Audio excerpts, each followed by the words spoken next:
Բարև ձեզ դիտակետ ուղիղ եթերում եք զրուցենք Հայաքվե ազգային քաղաքացիական միավորման անդամ Մենուա Սողոմոնյանի հետ։ Բարև ձեզ պարոն Սողոմոնյան, ուրախ եմ ձեզ տեսնել դիտակետի տաղավարում։ Բարև ձեզ սիրելի լուսինե, շնորհակալ եմ, որ հրավիրել եք։ Մեծ սիրով։ Պարոն Սողոմոնյան, Հայաքվեն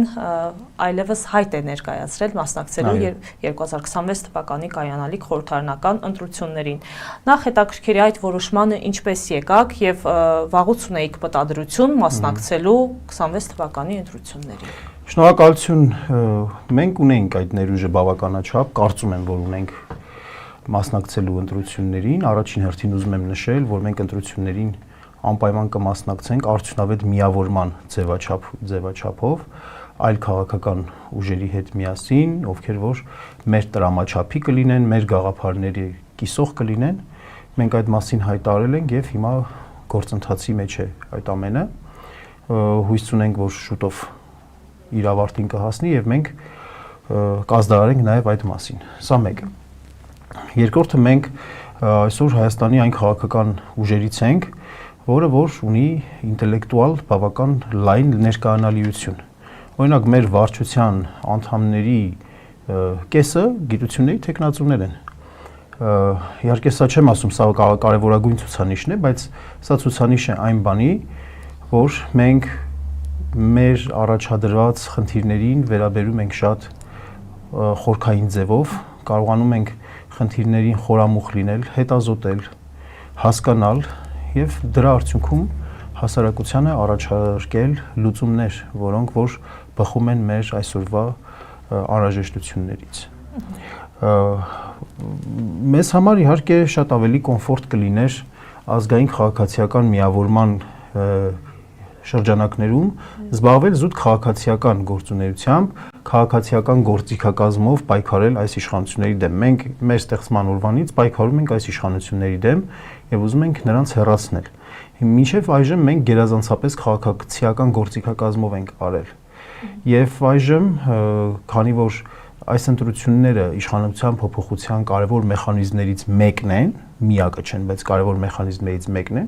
եւ մենք այստեղ զգում ենք մեր պոտենցիալը,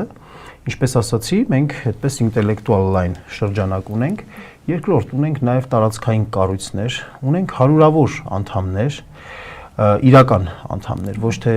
այդպես ուղղակի վարչության անդամների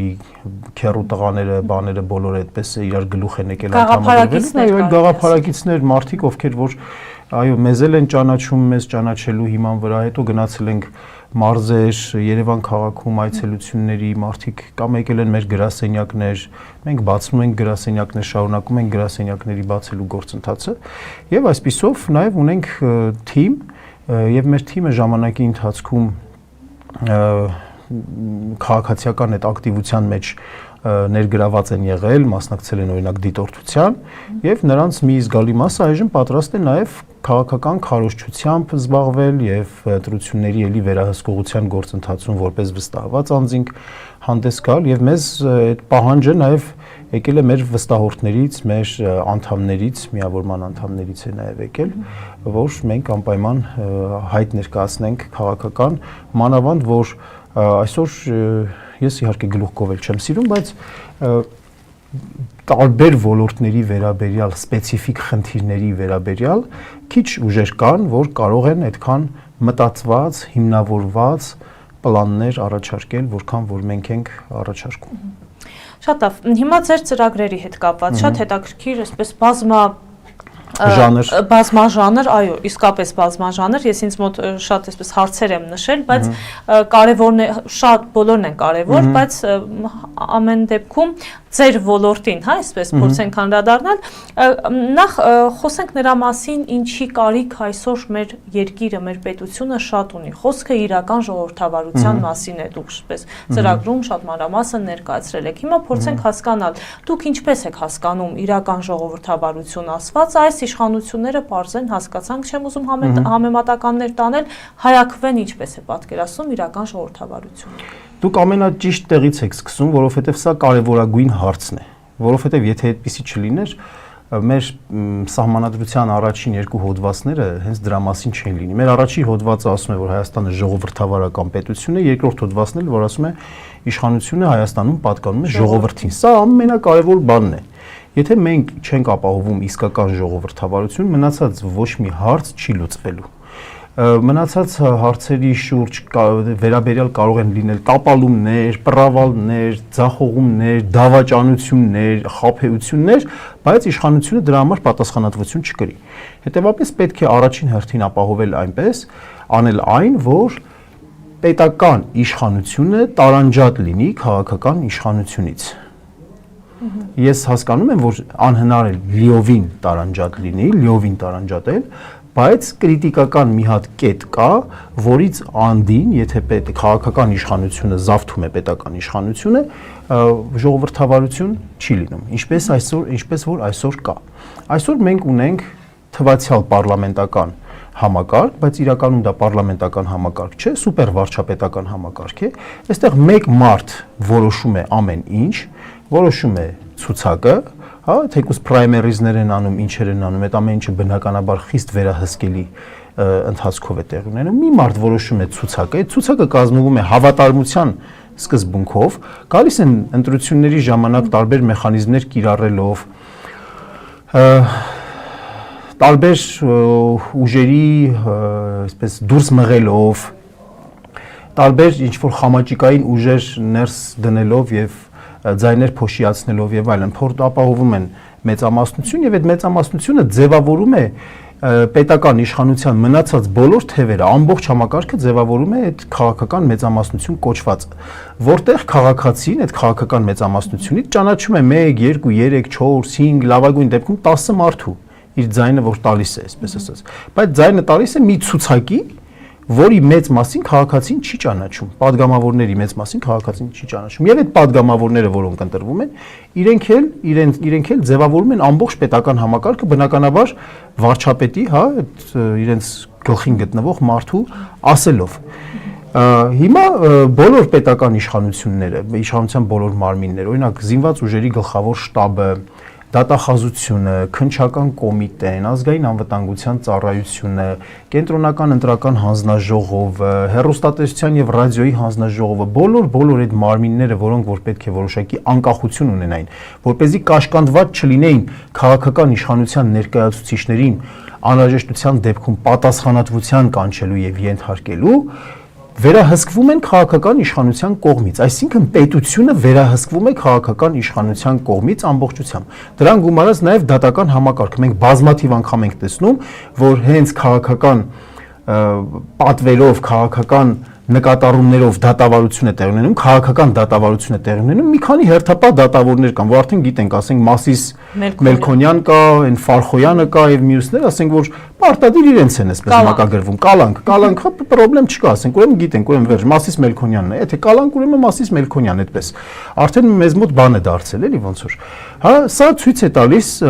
որ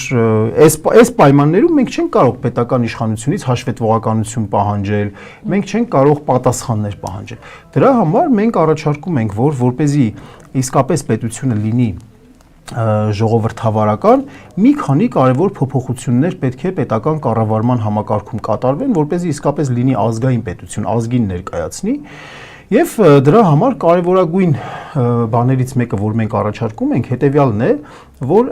նախ շեմերը, եթե մենք համամասնական ընտրական օրենսգրքով համամասնական ընտրակարգ ենք առաջարկում, ապա շեմերը պետք է լինեն ցածր։ Հիմա աբսուրդ բարձր է, 4% կուսակցություն, 4% կուսակցությունների համար է, 4% ձայների հավաքած ուժերը կարող են անցնել որպես կուսակցություն ազգային ժողով, եւ եթե դաշինք է 8%, այսինքն էլ դաշինք անելու միավորվելու իմաստը կորչում է կարծես թե։ Սա մեկ։ Երկրորդը, եթե համամասնական չէ, եթե ընտրակարգը մեծամասնական է եւ որին մենք ավելի շատ կողմ ենք մեծամասնական ընտրակարգին, այսինքն որպեսզի մարդը ընտրի ոչ թե ցուցակ, այլ մարդը ընտրի անձին, հանրապետության տարածքը բաժանվի համապատասխան ընտրական տարածքների եւ այդ ընտրական տարածքներից ընտրվեն մարդիկ։ Եթե կասենք, որ բա գիտեք ինչ կարող է քրեա օլիգարխիկ, չգիտեմ ինչ շրջանակներ գան ուզենան ընտրվեն, այդ ամեն ինչը կարգավորելու բան է, կամք լինելու պարագայում կարելի է կարգավորել։ Կարելի է օրինակ ասենք մտածել ռեյտինգային մեծամասնական, այսինքն որ մի ընտրատարածքից ոչ թե ընտրվի ենթադրենք պարտադիր 1-ը լինի, այլ 3-ը լինի, որ եթե հանկարծ ինչ որ մեկին ընտրում են փողի համար, ապա մյուսին ընտրեն, ասենք իր հակավարժական կարողությունների եւ հանրության մեջ հարգված լինելու գիտելիք ունենալու համար։ Օրինակներից մեկը դա է, հա, եւ երկրորդ, որ այդ մեծամասնականի պարագայում էլ պետք է կուսակցական, հա, քաղաքական գործունեության որոշակի փորձ ունենան, այսինքն տվյալ պահին ում մտքով անցավ գա եւ տեխնոլոգիությունը դնի, այդպես չպետք է լինի։ Այսինքն որոշակի սահմանափակող մեխանիզմներ կան, որ เป զի մեկ անձի կողմից չձևավորվի քաղաքական մեծամասնություն։ Սա մի մեխանիզմ։ Երկրորդ կարևոր մեխանիզմը այս առնչությամբ, որ մենք առաջարկում ենք, որ เป զի լինի իրական ժողովրդավարություն, դա այն է, որ մեր պարլամենտը պետք է լինի երկու պալատանի, երկպալատ պարլամենտ մենք պետք է ունենանք։ Առաջին պալատը, ներկայացուցիչների պալատը, պայմանական ասած, որը որ կարող է ընտրվել օրինակ 4 տարի ժամկետով, եւ այսինքն կուսակցության անդամները առաջադրվում են եւ ընտրվում են, այդպես ձևավորվում է պարլամենտը։ Բայց այստեղ շատ կարեւոր է էլի մեծամասնականը, որովհետեւ երբ որ անձին են ճանաչում, անձին են ընտրում, այդ անձը համեմատաբար անկախ է լինում։ Երբ որ ցուցակ են ընտրում, այդ ցուցակի մարդիկ անկախ չեն լինում։ Նրանց անկախությունը ավելի քիչ է։ Եվ երկրորդ պալատը մենք պայմանական անվանում ենք հայոց տուն, օրինակ, հղում անելով մեր Շահամի Շահամիրյանին, որը մեր առաջին հայկական սահմանադրության հեղինակն էր, հայոց տան անդամները ընտրվում են ոչ թե ժողովրդի կողմից ուղղակի քվեարկությամբ, այլ նրանք ընտրվում են տարբեր միություններից, մասնագիտական միություններ, ստեղծագործական միություններ, արհեստակցական միություններ, հա, իհարկե դա եւս մի հատ մտածելու եւ կարգավորելու ապա քաղաքական, հա, այսպես ասենք, անկախ ավելի շատ, մասնագիտական, որպեսզի այդ մարդիկ, այդ ներկայացուցիչները իրենք ճանապարհ անցած մարդիկ լինեն։ Այստեղ մենք ցենզերել ենք կարևոր ցենզերել ենք դնում, տարիքային ցենզ ենք դնում, կրթական ցենզ ենք դնում, որպեսզի այդ մարդիկ ովքեր որ պետք է այդ միություններից առաջադրվեն, նրանք պետք է այդ միությունների հեղինակությունը վայելեն։ Իսկ այդ միություններում հաստատ այդ միությունները իրենց մեջի ամենաոչ հեղինակավորներին չէ, որ պետքա գործուղեն, ամենահեղինակավորներին պետքա գործուղեն։ Օրինակ, չգիտեմ, փաստաբանների միությունը կարող է լինել, պահեստազորի սպաների միությունը կարող է լինել, ենթադրենք դիվանագետների միություն կարող է լինել, մանկավարժների միություն եւ այս միությունները ուղարկում են իրենց ներկայացուցիչներին, նրանք իրենց մեջ կատարում են այդ ընտրական գործընթացը, որը որ եւս կարգավորվում է ընտրական հանձնաժողովի, կենտրոնական ընտրական հանձնաժողովի մշակած կանոններով, ոչ թե իրենք ինչպես որ ցանկանում են, այլ հատուկ ընթացակարգով, վերահսկվող, թափանցիկ, պարզ, բաց, պրայմերիզով եւ այլն, եւ այդ մարդիկ 6 տարի ժամկետով գալիս են, դառնում են հայոց տան վերին պալատի անդամ եւ իրենք շատ կարեւոր ֆունկցիա են այստեղ իրականացնում։ Նախ եւ առաջ վետո են կիրառում ստորին պալատին, ու ստորին չասենք, առաջին պալատի ընդունած են օրենքի վրա, որոնք կարող են որ օրենքները որ կարող են ընդունվել քաղաքական նպատակահարմարության բերումով։ Ենթադրենք քաղաքական նպատակահարմարության բերումով որոշվում է, որ առաջին պալատը ընդունում է այնպիսի մի հատ օրենք, որ կազինոներին ենթադրենք արտոնություններ են շատ տալիս։ Վերին պալատը դրա վրա պետք է վետո կիրառելու բան ունենա։ Իսկ վերին պալատը անկախ է, այդ մարդիկ անկախ են, նրանք ոչ մեկի առաջ հաշվետու չեն։ Առաջին հերթին սա է անում եւ երկրորդ հերթին այս մարդիկ վերին պալատի անդամները վերահսկում են անկախ պետական մարմինները, նրանք նշանակում են անկախ պետական մարմինների ղեկավարներին, նրանք են նշանակում։ Դատախազին ոչ թե նշանակում է քաղաքական մեծամասնությունը, այլ վերին պալատն է նշանակում, որովհետև երբ որ մենք դատախազի նշանակել է տալիս են քաղաքական մեծամասնությանը, դատախազը այլևս այդ քաղաքական մեծամասնության անդամներից մեկի, առավել եւս վարչապետի կամ փոխվարչապետների կամ արտգործնախարարի կամ պաշտպանության նախարարի եւ այլնի վերաբերյալ պատասխանատվություն չի իրականացնում։ Երբ որ մենք այդպիսի կարևոր առանցքային նշանակություն ունեցող պաշտոնյաներին հաշվետվողականությունը բերում ենք, դնում ենք վերին պալատի, երկրորդ պալատի, որտեղ որ անկախ են այդ մարդիկ, հեղինակավոր մարդիկ են, նրանցից յուրաքանչյուրի համար իր հեղինակությունը կարևոր է, այս դեպքում մենք արդեն ունենում ենք պետական իշխանության տարանջատում քաղաքական իշխանությունից։ Այո, քաղաքական մեծամասնությունը ընտրում է վարչապետի, որը իրականացնում է արտաքին քաղաքականությունը, անվտանգային քաղաքականությունը, սոցիալական քաղաքականությունը, տնտեսական քաղաքականությունը մշակում եւ իրականացնում է, բնականաբար, բայց երբ որ այդ գործունեության իրականացման մեջ կարմիր գիծ է հատում, հանցագործություն է կատարում, այդ դեպքում նրան ոչ թե չեն դատում, որովհետև իրենցն է, որովհետև իրենց նշանակած քննչական կոմիտեի ղեկավարն է կամ դատախազն է, այլ նրան դատում են, որովհետև նա միայն օրենքի տվյալ վարչապետը կամ տվյալ նախարարը միայն օրենքի առաջ է պատասխանատու։ Այսինքն հենց այսպիսի կարևոր փոփոխություններ կիրառելով մենք կարող ենք երաշխավորել, որ մենք իսկապես կունենանք աշխատող եւ կայուն ժողովրդավարություն։ Պարոն Սողոմոնյան, իհարկե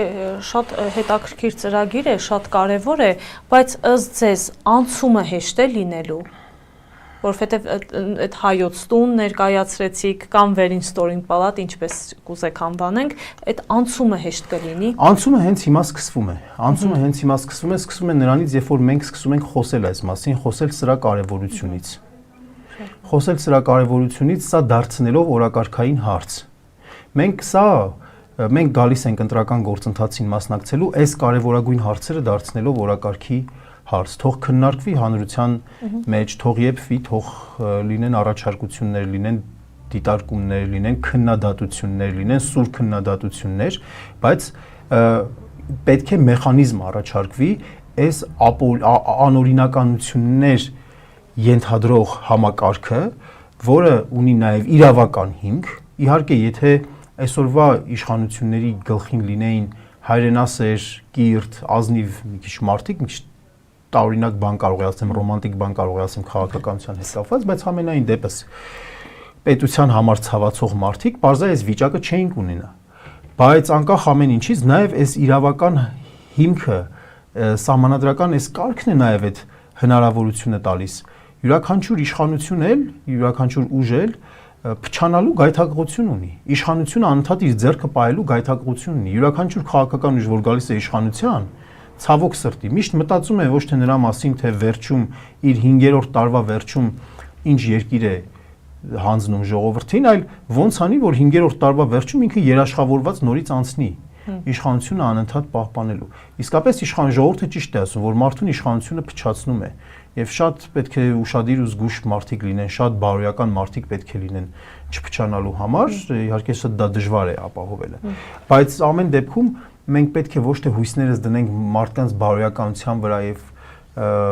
բարոյական իմպերատիվի վրա պետք է մեր հույսը դնենք, այլ մեր հույսը պետք է դնենք օրենքների վրա, որ այդ օրենքները սահմանադրությունը եւ օրենքները թույլ չտան, որ իշխանավորները փչանան, այսպես ասած, իշխանավորները հանցագործություններ իրականացնեն։ Պարոն Սողոմոնյան, չեմ կարող կրթական թեմաների վերաբերյալ ձեզ հարցեր չտալ, հատկապես մարդ, ով գիտությամբ է զբաղվում, իհարկե։ Հիմա չեմ զբաղվում գիտությամբ, ցավոք սրտի, վերջի հոդվածս մի տարի առաջ եմ գրել։ Ուզում եմ, հա, քանի որ ձեր քաղաքական հայացքների պատճառով ստիպված չեք կարող զբաղվել ձեր սիրելի գործունեությամբ, բայց կրթական ոլորտում կրկին շատ հետաքրքիր ծրագրեր եք առաջ քաշում,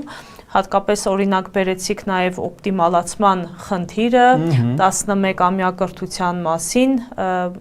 ձեր խոսքում նշել եք, կուզեմ դուք ներկայացնեք, հա, ինչ եք առաջարկում, ինչ կրթական բարեփոխումներ եք առաջարկում։ Շատ լավ, սկսենք այդ օպտիմալացում կոչվածից, օպտիմալացում կոչվածը հետևյալն է, որ այսօր 230 բնակավայր, 230 դպրոց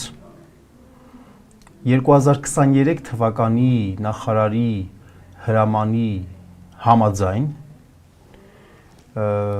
ցանկ է ձևավորվել 230 դպրոցի, սկզբում մի քիչ շատ էին, հետո մի քանի դպրոց դուրս եկան։ Այսօր 230 դպրոց կանգնած է փակման եզրին։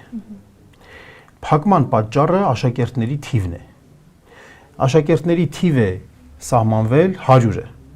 100 աշակերտից պակաս աշակերտ ունեցող դպրոցները այսպես կոչված օպտիմալացվում են, այսինքն փակվում են։ Այդ դպրոցի ենթակառուցվածքը չի օգտագործվում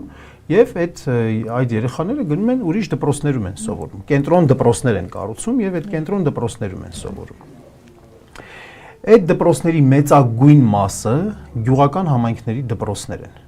Այդ գյուղական համայնքների դպրոցների մեջ մի զգալի մասը, շատ մեծ մասը կամ բարձր լեռնային են, կամ լեռնային են, կամ սահմանամերձ են։ Սահմանամերձ բնակավայրերի դպրոցներ են։ Խոսքը այստեղ բազմահազար աշակերտների մասին է, բազմահազար աշակերտների մասին է։ Խոսքը այստեղ նաև հազարավոր ուսուցիչների մասին է։ այդ հազարավոր ուսուցիչների մեծ մասը չեն կարողանալու աշխատանքի տեղավորվել։ Աշակերտների մի մասը հարևան գյուղեր, օրինակ ասենք, չեն գնալու դասի։ Մանավանդ, երբ որ պատկերացնում ենք, մեզ մոտ մի հատ եկեք քարտեզ ուսումնասիրենք, նայենք այս ցուցակը, թե որ գյուղերի դպրոցներն են, նայենք քարտեզը, տեսնենք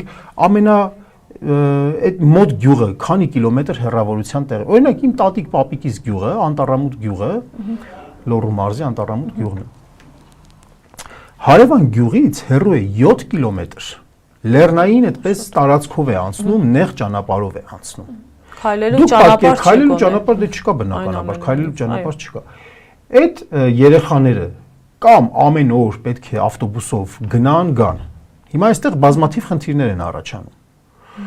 Առաջի դասարանի երեխաները 4 ժամ են ունենում, չգիտեմ, երրորդ դասարանի երեխաները 5 ժամ են ունենում, 6-րդ դասարանի երեխաները 7 ժամ են ունենում։ Այդ առաջի դասարանի երեխաները պետք է, չգիտեմ, 3 ժամ կամ սպասեն, լավ այնտեղ ինչ որ զբաղեցրեցին, չգիտեմ, երկարօրյա եղավ եւ այլն դասապատրաստում, ասենք եղավ։ Գնալ-գալ ամեն օր, ձմեռային պայմաններ, մեքենայի խափանում, չգիտեմ, երեխայի, ասենք, պահիտակ հիվանդանալ, տակը չիշի կանել եւ այլն։ Հա, այսինքն բազմաթիվ բաներ կան, որոնք որ իսկապես խնդիրներ են ստեղծում։ Մեծ խնդիրներ են ստեղծում։ Կա խնդրեմ, որ սակավամարտ դպրոցներում կրթության որակը այնքան էլ լավ չի։ Այո, կա։ Իսկապես հասկանալի է, որ երկու աշակերտ ունեցող դասարանում նորմալ դաս հնարավոր չի իրականացնել, պահել։ Համաձայն եմ, այո, կա, այդպիսի խնդիր կա, գոյություն ունի։ Բայց միևնույն ժամանակ վերցնել մի հատ թիվ սահմանել, ասենք ասել 100, 100-ից ցածր 99 եղար, վերջ փակում ենք։ 101 եղար, չէ, չենք փակում, բայց 99 եղար, փակում ենք։ Եվ գումարած դրան, այս խնդիրը առաջացել է այն պատճառով, ժամանակին այդ բոլոր գյուղերի դպրոցներն էլ բազմամարդ դպրոցներ են եղել։ Վարվել է այնպիսի քաղաքականություն եւ օբյեկտիվ նաեւ պատճառներով, բայց նաեւ վարվել է այնպիսի քաղաքականություն, որ երկրում ընթացել է տնտեսական անհամաչափ զարգացում ու մարդիկ ձգտել են գնալ այնպիսի կենտրոններ, այնպիսի տեղեր, որտեղ որ աշխատանքի ավելի լավ հնարավորություն կա, կյանք ավելի հեշտ է եւ այլն, դա մարդուն չես կարող բանանել, մեղադրել։ Հետևաբար պետք է ոչ թե այստեղ դպրոցները փակել, այլ պետք է ճիշտ տնտեսական քաղաքականություն իրականացնել, որը նպաստել է գյուղերի ոնց որ վերաբնակեցմանը, ծնելիության խթանմանը, դրա համար համապատասխան պայմաններ է պետք առաջարկել, որպեսզի չփակվեն, որովհետեւ այս պարագայում, երբ որ մենք նշեցինք այդ դժվարությունները, ծնողների մի զգալի մասը դուրս են գալու, պարզապես այդ գյուղերից հեռանալու են։ Դպրոցը փակվեց, այդ դպրոցում ուսուցիչը երբ որ չաշխատեց, այդ գյուղի մարդկանց ստեղծած ոնց որ բարիքի, փողի մի մասը հա գալիս է իրենց հողագործությունից կամ անասնապահությունից, բայց մի մասը նաև այդպիսի պետական աշխատանքներից է գալիս։ Այս մարդիկ ինչ պետք անեն։ Ուսուցիչներն են, որ էլի գյուղի ոնց որ ասած ինտելեկտուալ մասն են հանդիսանում, այս մարդիկ էլ թողնեն գնան։ Այսինքն ընդհանուր առմամբ գյուղերի դատարկման process ենք մենք ունենալու, ավելի այսպես անհամաչափ զարգացման խնդիր ենք ունենալու ու հատկապես ամենավատ բանը դա կապված է սահմանամերձ բնակավայրերի։ Եթե սահմանամերձ բնակավայրերը դատարկվում են, սա երկրի անվտանգության խնդիր է առաջ բերում։ Ինչքան քիչ մարդ է բնակվում սահմանամերձ բնակավայրերում, այնքան սահմանների հսկողության երկրորդ աչքը պակասում է։ Մասնավորապես այդ դրա համար մենք օրինակ ասում ենք, ինչ պետք է անել։ Պետք է առնվազն առաջին փուլի համար առնվազն կրկնակի նվազեցնել այդ շեմը, որի արդյունքում բավականաչափ դպրոցներ այդ փակման վտանգի առջև չեն կանգնի, առաջնահերթ դա պետք է անել, եւ երկրորդ հերթին կան որոշակի տեխնոլոգիական լուծումներ, որի միջոցով հնարավոր կլինի, օրինակ ասենք, եթե չի հաջողվում ֆիզիկայի ուսուցիչ ճարել, այդ դասը կազմակերպվի, օրինակ առցանց ձևաչափով, որի փորձառությունը օրինակ COVID-ի ժամանակ, ասենք որոշ չափով կար, բայց հակվածությունը այստեղ դպրոց չփակելու շատ էական է, եւ մենք ասում ենք, որ առաջնահերթ պետք է լինի ապահովել այնպես, որ սահմանամերձ, առաջին հերթին սահմանամերձ գյուղերում ոչ մի դպրոց չփակվի, դպրոցների լույսերը, այո, սահմանամերձ դպրոցներում, սահմանամերձ գյուղերում չպետք է դպրոցների լույսերը մարեն։ Նաև շատ կարևոր առաջարկ ունեք կապված 11-ամյա կրթության հետ ավագ դպրոցի, կխնդրեմ դա էլ ներկայացնեք։ Այո։ Այսօր ցավոք սրտի 12-րդ դասարանը վերածվել է պարապուրդի եւ 12-րդ դասարանը այսօր վերածվել է ազատ ժամանակի պարապուրդի եւ կրկնուսուցման դասարանի։ Մեծամասամբ կան շատ քիչ դպրոցներ, որտեղ որ արդյունավետ է կազմակերպվում կրթությունը 12-րդ դասարանում։ Դպրոցների մեծագույն մասում 12-րդ դասարանում աշակերտները կամ ոչինչ չեն անում ընդհանրապես, դասի չեն գնում, կամ միայն կրկնուսուցում են անում։ Տարեկան 500-ից 800 հազար դրամ, սա միջին վիճակագրական տվյալներն են։ Ծնողները տալիս են այդ երեխաների կրկնուսուցման համար։ Այսպիսով համ 12 տարի դպրոց են գնում,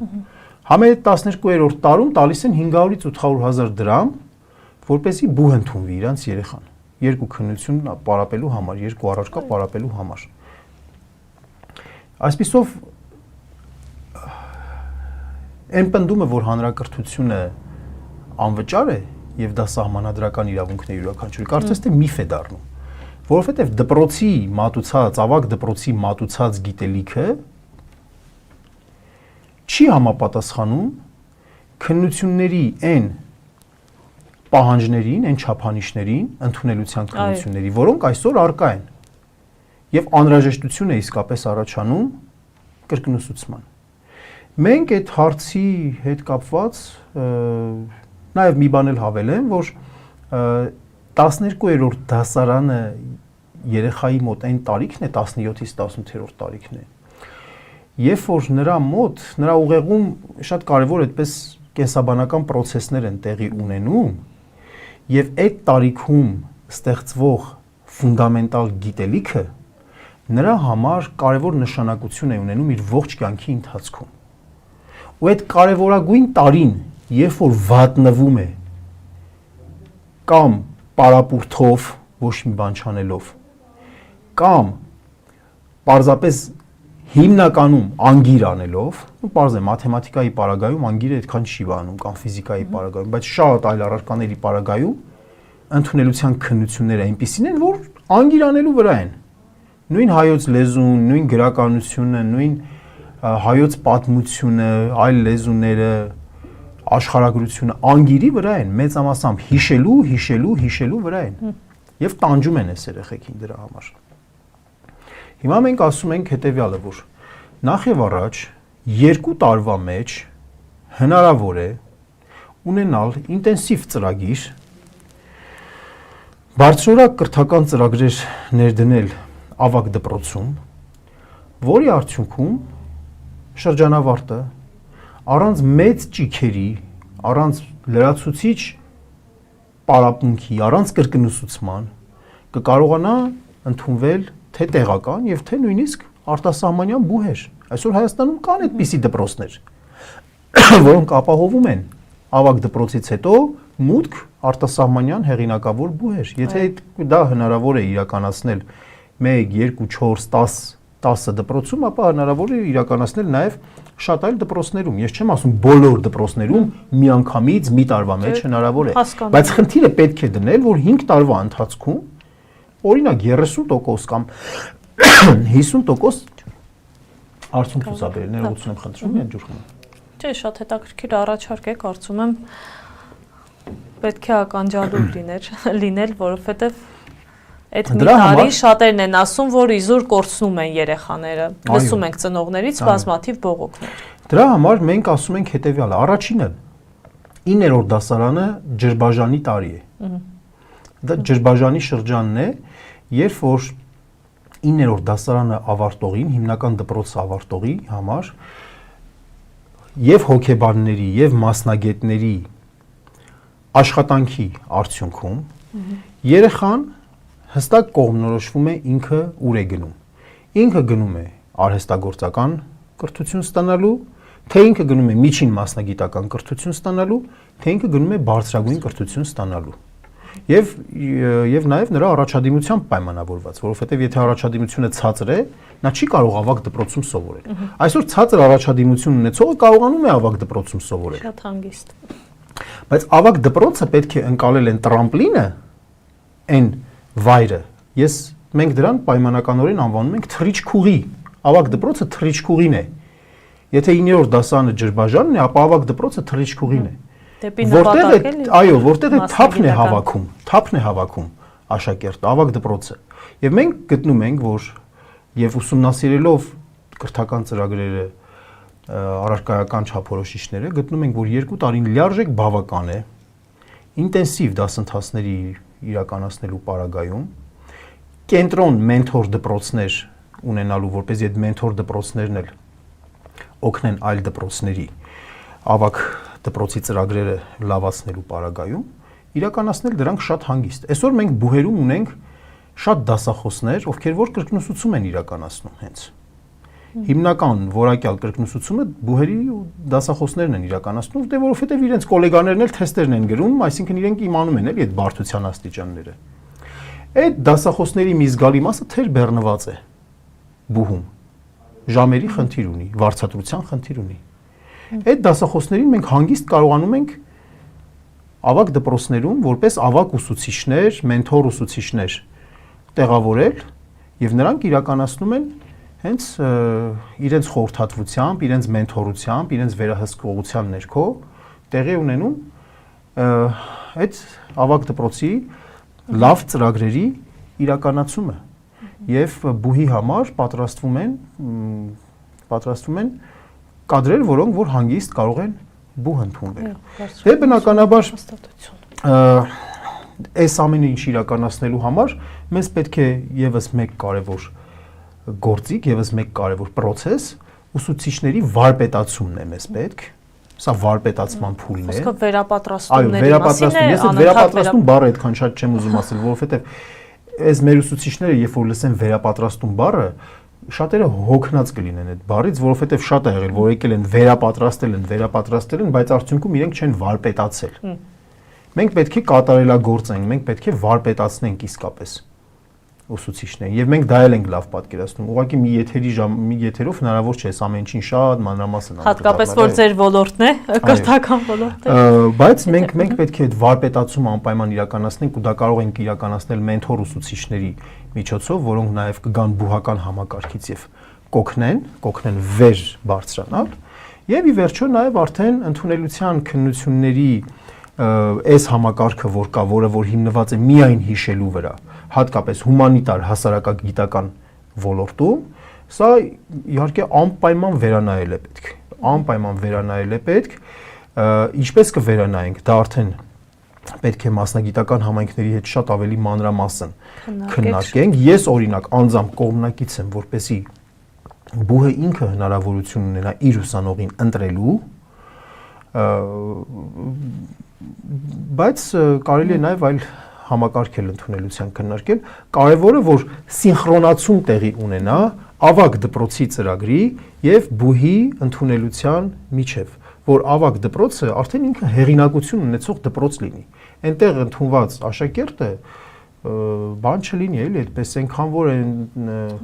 տրուբայի միջով դուրս եկող չլինի, այլ ինքը աստիճաններով բարձրացող մարդ լինի եւ հանգիստ մտնի բուհ եւ այսպիսով մենք այս մեր ծրագրային դրույթով կապահովենք, որպեսզի կրթությունը շատ երկար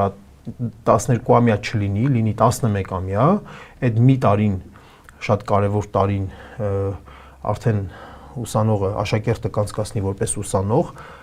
բուհում կանցկացնի եւ նրանց ընտանիքներին էլ կազատենք տարեկան 500-ից 800,000 դրամ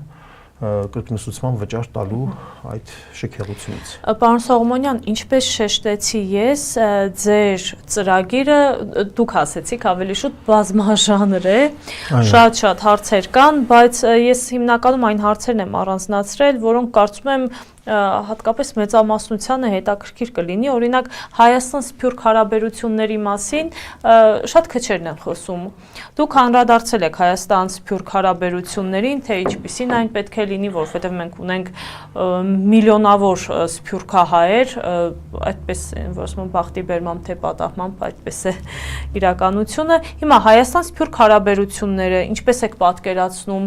Սփյուռքը որքանով է նաև ներգրավված լինելու ըստ ձեզ Հայաստանի ներքաղաքական կյանքին իրավունք ունի, թե ոչ, կխնդրեմ անդրադառնաք։ Շատ լավ, շնորհակալություն։ Մենք պետք է մի այսպիսի մտածողություն փոխենք։ Մեզ մոտ միշտ ցավալիորեն եղել է այն մոտեցումը, որ մենք անգամ մեր տեսակին, բայց որը որ մեզնից մի քիչ տարբերվում է, սկսել ենք այդպես փշերով վերաբերվել, վատ վերաբերվել, էլի։ Ու դա բոլոր տեղերում է լինում, բոլոր միջավայրերում է լինում։ Անգամ եթե գյուղից դուրս գտնվող մարդու նկատմամբ փուշ կա, եթե գյուղերի խումբ է, այդ խմբից հաջորդ շրջանի նկատմամբ այդ փշերը կան, քաղաքի են մյուս քաղաքի նկատմամբ, հետո ավելի այդպես, չգիտեմ, հլորեցիներ, տարանջատում, ջրբաժան, ասենք շիրակցիներ եւ այլն։ Եվ առավել եւս ցավալիորեն նաեւ, այո, կա այդպիսի մոտեցում, որ Սփյուռքը ինչ գործ ունի մեզ հետ, Սփյուռքը ոչ, մենք պետք է վերանանք նրանից, որ մենք պետք է լինենք, դուք միջազգային հարաբերություններն եք ավարտել, որ մենք պետք է լինենք Վեստֆալյան պետություն։ Այսինքն, որ միայն այդ պետությունն է, որ կա։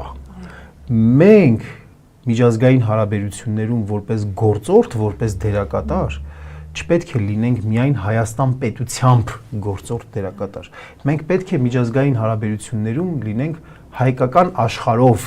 գործորդ դերակատար։ Այսինքն Հայաստանի եւ հայ ժողովրդի ինչ որ մի հատ կարևոր ցավի մասին պետք է մտածի ոչ միայն Հայաստանի Հանրապետություն պետությունը, այլև հայկական աշխարհը։ Պարզապես հայկական աշխարհը կլինի թե չի լինի, ինչպիսին կլինի, ինչքան արդյունավետ կլինի, կախված է նրանից, թե դրա կորիզը, դրա միջուկը Հայաստանի Հանրապետությունը ինչպիսին կլինի եւ ինչպիսի կապեր կունենա իր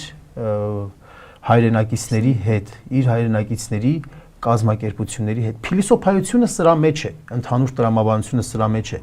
որ ոչ թե փշերով ընդունել, ոչ թե ասել, ինչ գործ ունես, եթե Հայաստանի գործերին խառնվում ես, ուրեմն պետք է գաս պարտադիր ծառայես, բան, այսպիսի մոտեցումներով մենք պետք է ոչ թե տարբերությունների վրա շեշտը դնենք, այլ ընդհանրությունների վրա շեշտը դնենք։ Ոչ թե պետք է ասենք դու ինչ գործ ունես, եթե չես ծառայել Հայաստանի Հանրապետությունում, մասնակցում ես Հայաստանի Հանրապետության որոշումների կայացմանը, այլ չէ, մենք պետք է ասենք դու ինչ հնարավորություններ ունես քո հնարավորություններով բարելավելու մեր երկրի վիճակը եւ մեր ժողովրդի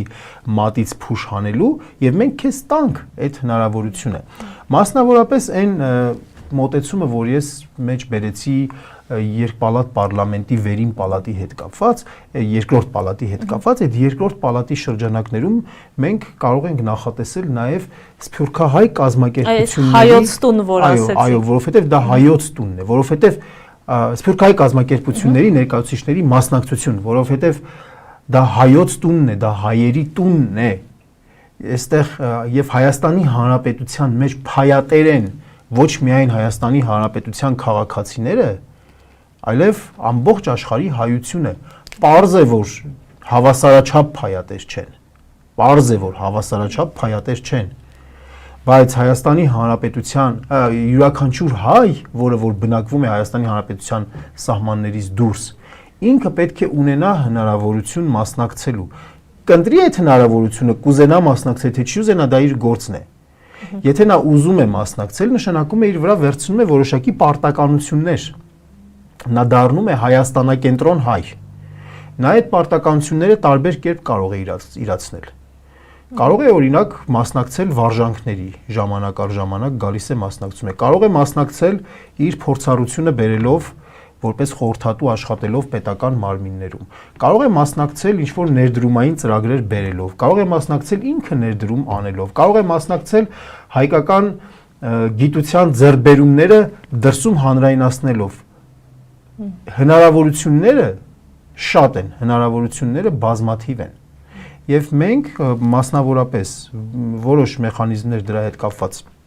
առաջարկում ենք, բայց կարևորագույն քայլերից մեկը, որ մենք պետք է անենք, դա կյանքի կոչելու համար, Հայաստան-Սփյուռք կապերը համակարգելու համար առանձին պետական մարմին պետք է լինի։ Սփյուռքի նախարարությունը վերականգնել, թե այլ կերպ եք պատկերացնում։ Նախարարություն կլինի, թե այլ գերատեսչություն կլինի, կարող է կոմիտե լինել,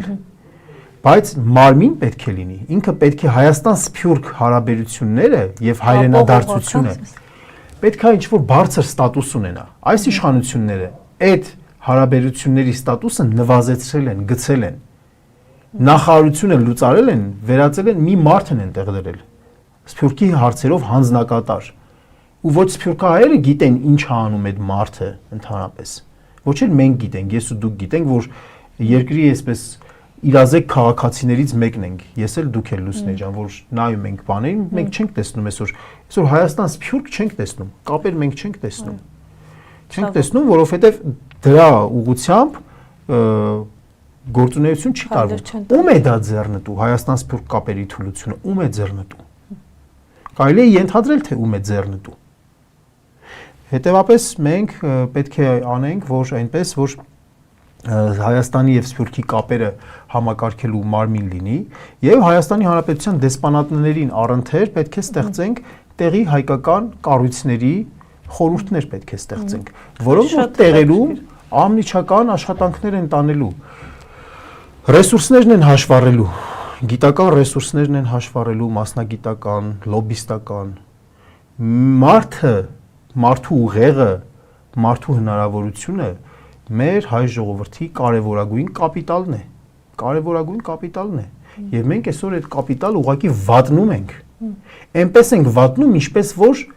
խմելու ջրով մեքենաներն ենք լվանում, օրական դուք պատկերացրեք Հայաստանում ինչքան խմելու ջուր է վատնվում մեքենա լվալու համար, այդպիսով մենք նաեւ վատնում ենք մարդկային ուղեղը, որը որ շնորհված է մեր ժողովրդին եւ մեր ժողովուրդը այդպիսի շնորհներով ուրեմն հարուստ է։ Մենք կազմակերպելու ենք նաև Հայաստան-Սփյուռք ամենամյա ներդրումային ֆորումներ, համաժողովներ են լինելու, որտեղ հանդիպելու է այն մեր հայրենակից սփյուռքահայը, որ ինքը կամ բիզնես է անում, կամ շփվում է բիզնես շրջանակների հետ, կամ սփյուռք բանում դրսում արտասահմանում ինչ որ բիզնես խորհրդատվական գործունեությամբ է զբաղվում եւ նա այստեղ պետք է հնարավորություններ տեսնի, որովհետեւ մեր հանրապետության կյանքի պատմությունը, երբ որ մենք ուսումնասիրում ենք, ներդրումների մի զգալի մասը հայրենասիրական ներդրումներ են եղել։ Ես հասկանում եմ, որ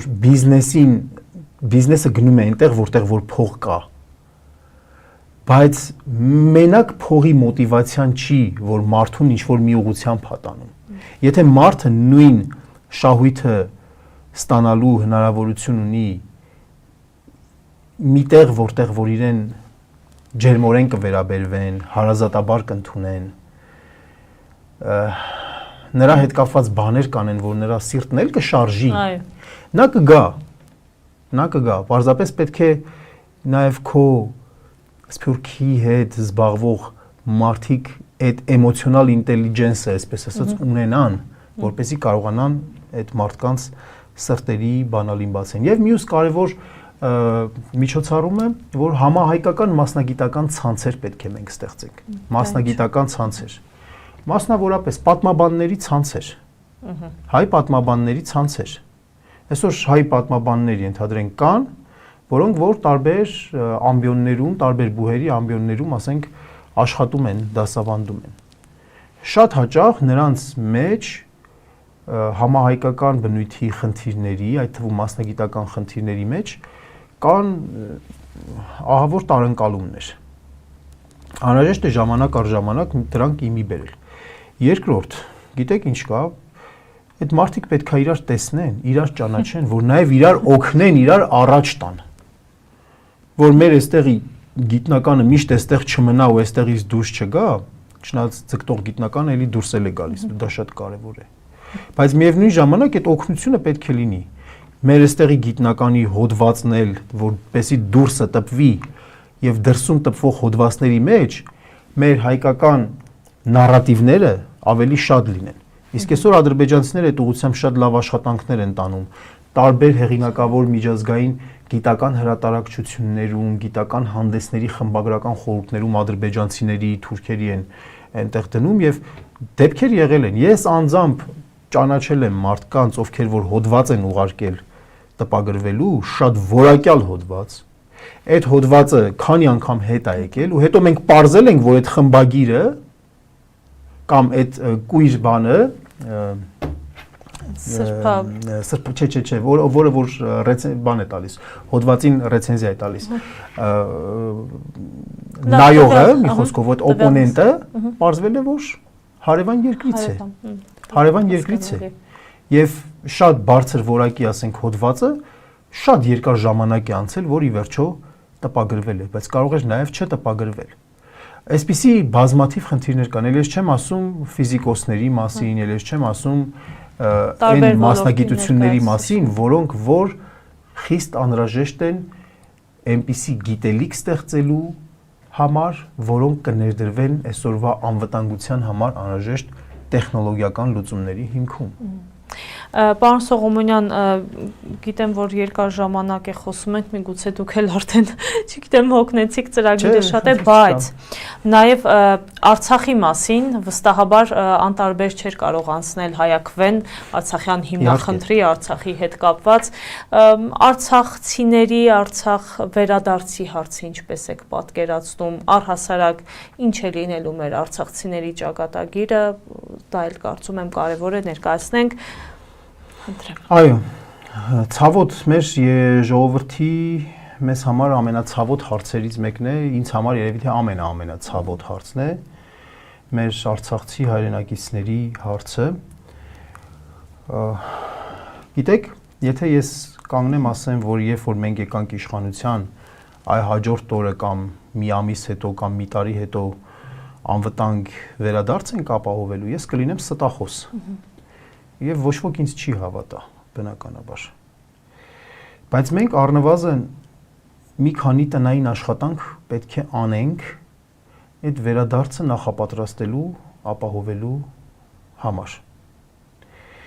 Մեր տարածաշրջանի աշխարհաքաղաքական վիճակը միշտ չէ, որ այսպիսին է մնալու։ Ժամանակ է գալու, որ գլոբալ բալանսի մեջ էլ է փոփոխություն լինելու։ Այն հարց լուծող տերությունների ուժերի հարաբերակցությունների մեջ փոփոխություն է լինելու եւ մի օր եթե այդպիսի փոփոխություն դրական լինի ու մենք անպատրաստ լինենք արցախցիների վերադարձի հարցում, այդ ժամանակ մենք ինչ ասեմ, ամոթ մեզ կլինի։ Ինչ պետք է անի այսօրվա պետությունը։ Առնվազն ինչ պետք է անի։ Առնվազն պետք է արցախյան համայնքները պահպանվեն։ Արցախյան համայնքներ պահպանումը հետեւյալն է, որ այսօր արցախյան համայնքները ծրված են ամբողջ հանրապետությունով մեկ։ Նրանցից ոմանք դուրս են գալիս իրենց գոյությունը պաշտպանելու համար։ Պետք է պայմաններ ստեղծել կամաց այդ համայնքները հավաքելու, իմի բերելու։ Դա դժվար գործ է, բայց պետական մոտեցմամբ հնարավոր է։ Պետությունը նախ վիճակագրության է տիրապետում, տեղեկության է տիրապետում, որտեղ ինչքան մարդիկ կան, ոնց են ապրում, ինչ են անում։ Նախ եւ առաջ համայնքների իմի բերումը։ Երկրորդ հերթին ինքնության պահպանության համար, շատ կարևոր է ինքնության պահպանության համար անել միջոցառումներ Արցախի որոշ հաստատությունների, մշակութային, կրթական հաստատությունների վերակենդանացումը։ Այսօր այդ հաստատությունները փակ են, հատուկ են հաստատություններ կան, որոնք որ պետական աջակցություն չեն ստանում։ Բայց այդ հաստատությունները պետք է պետությունը պահպանի, դրանք գանձեր են, որովհետև այդ հաստատությունները արցախյան բանահյուսության, արցախյան երգի, պարի, մշակույթի այլ տարրերի։ Պետությունը պետք է դա այսպես միշտ մշտարթուն վիճակում պահի, որպեսզի արցախյան ինքնությունը պահպանվի։ Այսօր երեխաները, որոնք որ դպրոց են գնում Երևանյան դպրոցում, արդեն բարբառը մոռանում են։ Կամաց մոռանում են, այլ կերպ են խոսում։ Մեր բարբառները մեր գանձերն են, մեր հարստություններն են։ Եթե այդ Իսկ ինքնության կարևորագույն ցուցանիշներից մեկը լեզուն է։ Լեզվով է մարդը նույնականացվում, բարբառով է նույնականացվում։ Երբ որ այդ կարևորագույն ցուցիչը կորչում է, նրա ինքնությունից կամաց-կամաց կտրվում է։ Նրա հիշողությունից կամաց-կամաց կտրվում է այն ինչ որ կա։